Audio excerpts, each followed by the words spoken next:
The broadcast pulsed across the stars, a trembling plea etched in ionized radiation and desperation.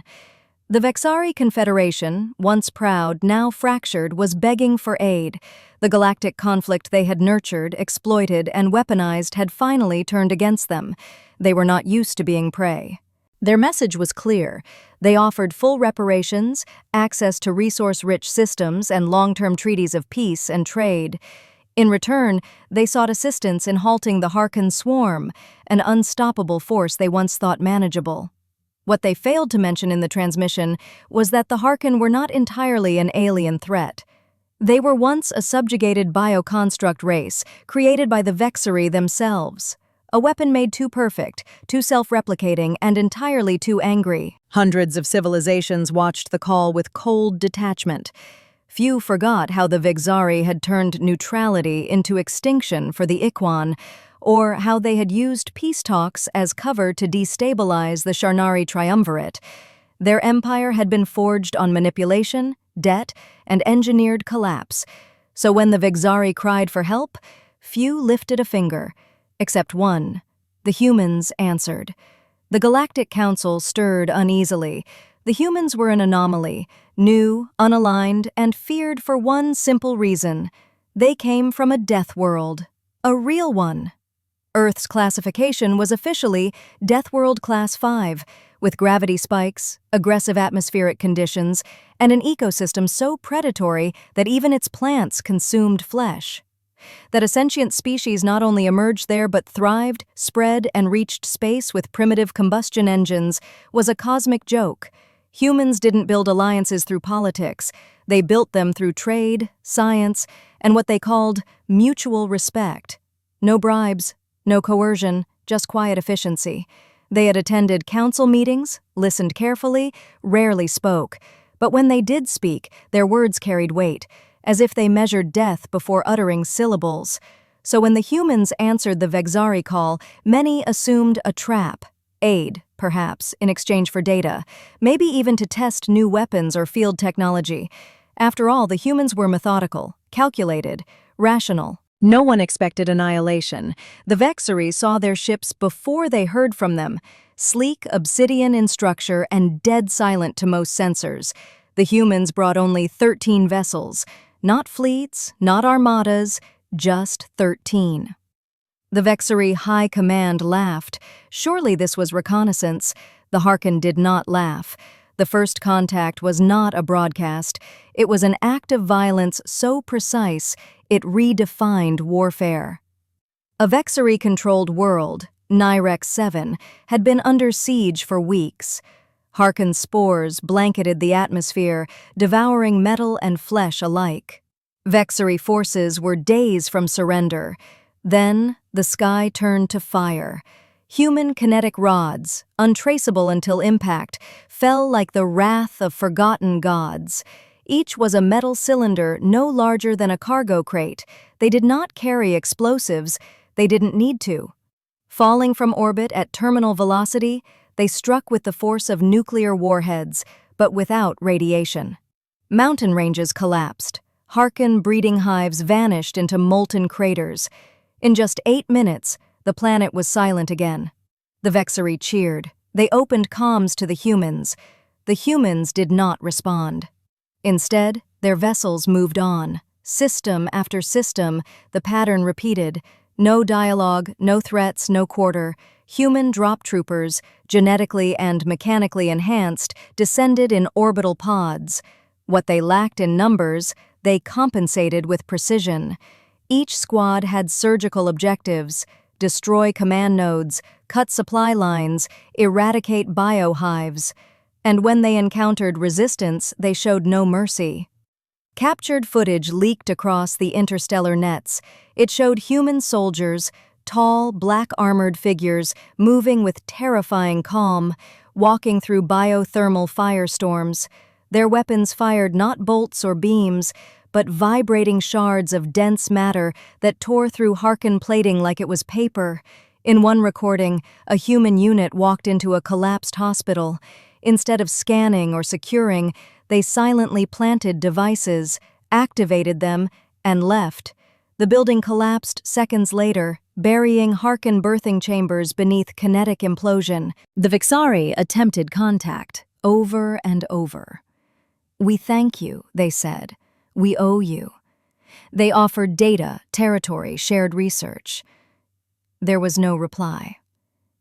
Not even static. The truth dawned too late. The humans had not come to rescue them.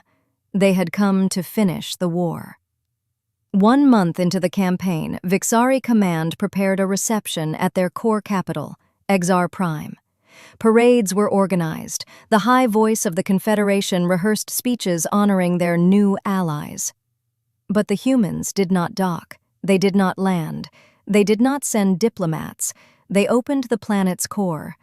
No weapon in known history had ever destabilized a planet without using exotic matter or quantum collapsers, but human engineering, refined in silence over decades, had unlocked a weapon of terrifying simplicity.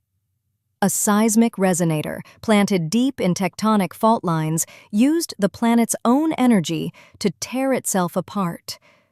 Exar Prime shattered within hours. The footage was not transmitted by humans. It came from an escaped Vexari courier ship. Billions dead. Not one human casualty. Finally, a message came. Not from a fleet, not from a commander, from a single figure. She appeared on every screen, every channel, her voice calm. "You sent a signal requesting aid. We received it. You specified terms of mutual gain and asked for protection from a threat you created. You assumed this was a negotiation." She paused. It was not. The image flickered, showing scorched cities, smoldering planets, and Harken remains stacked like cordwood. "We do not aid tyrants. We do not reward architects of genocide. We are not here for reparations. We are not here for treaties. We are here to end a threat, root and branch." The council was stunned. This wasn't diplomacy. This was extinction. And yet, there was no malice in the voice, no anger, just judgment. The final Vexari stronghold, hidden in a system cloaked behind temporal veils, was uncovered and invaded within days. Vexari survivors attempted surrender, holding up translated banners and radiation-lit glyphs for peace. The humans did not respond. They vaporized the station. The war was over in 79 days.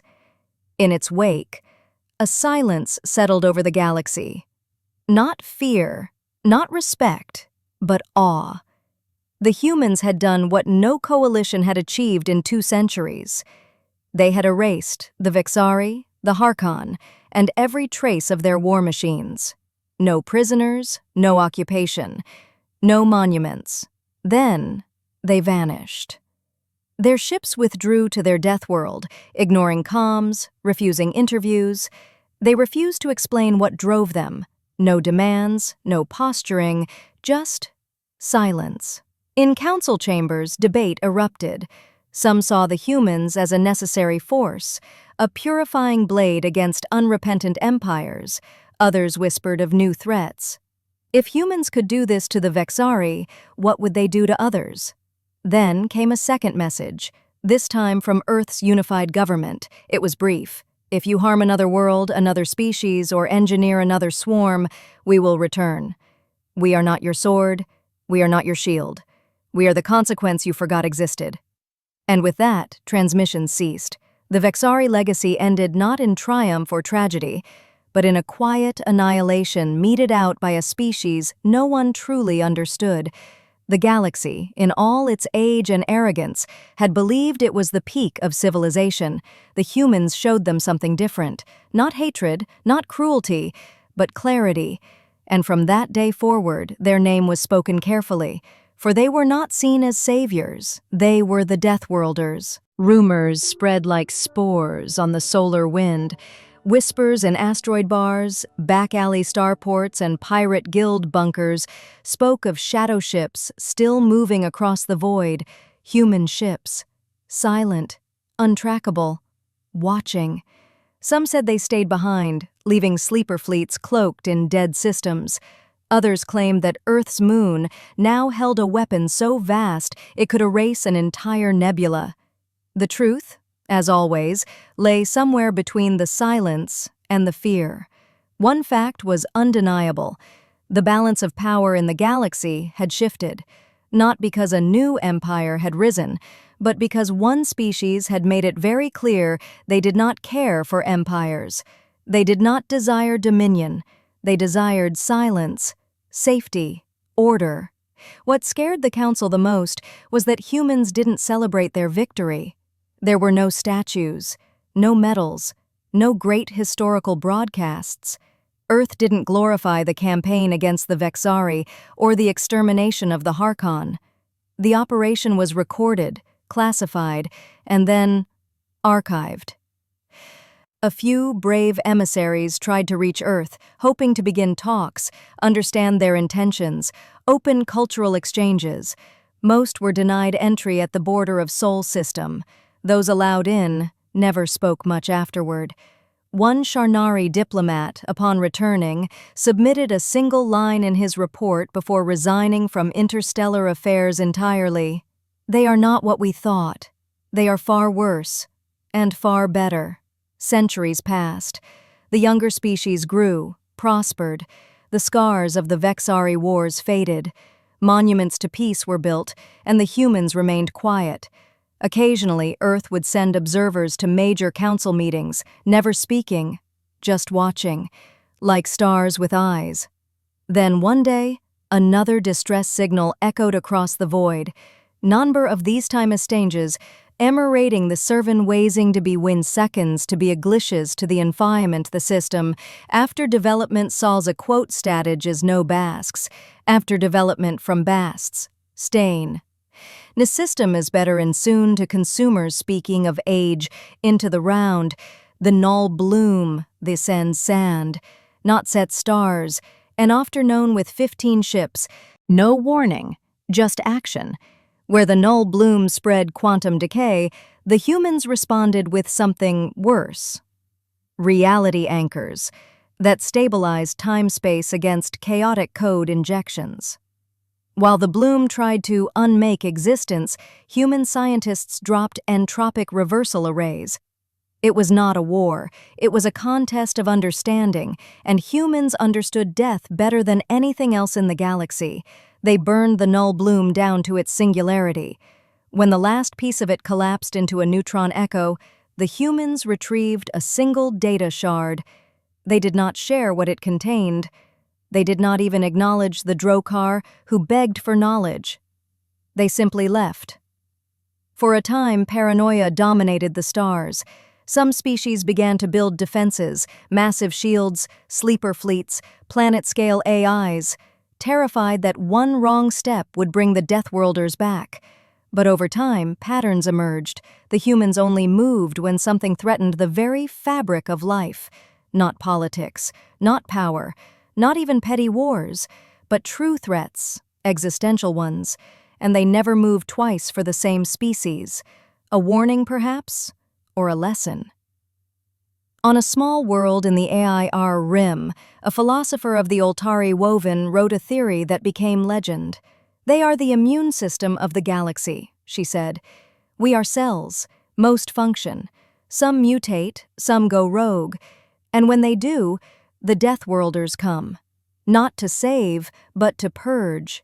Many scoffed, but none had a better explanation. A single Earth year, an interval most civilizations ignored, became quietly observed by thousands of cultures as the cycle of silence. On this day, transmissions ceased. Ships stood down. No declarations of war were issued. In that silence, species remembered, reflected, feared, and Earth said nothing.